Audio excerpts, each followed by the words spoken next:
Hello! Ez itt a 23. heti LinkedIn tippem.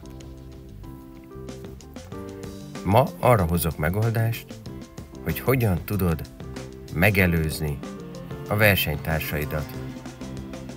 Versenytársaid, a kapcsolataid is lehetnek, de azon is túl, messze túl.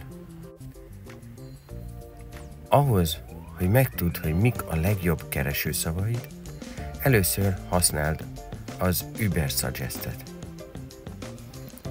Ezzel meg tudod állapítani, hogy azon a környéken, vagy inkább abban az országban, melyek a legtrendibb, legjobban menő kulcsszavak, keresőszavak. Ha ez megvan, akkor kereshetsz velük a LinkedIn-en, emberekre is.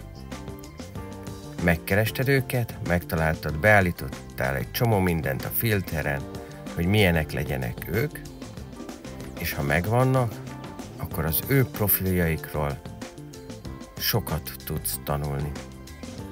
Átvenni, elcsenni, beépíteni a saját profilodba. És így a versenytársaid tudását be tudod építeni a te profilodba.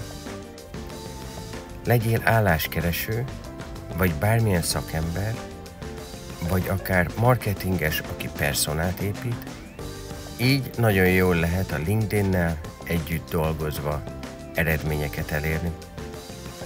Na szevasz! Hello! Előre a LinkedIn útján!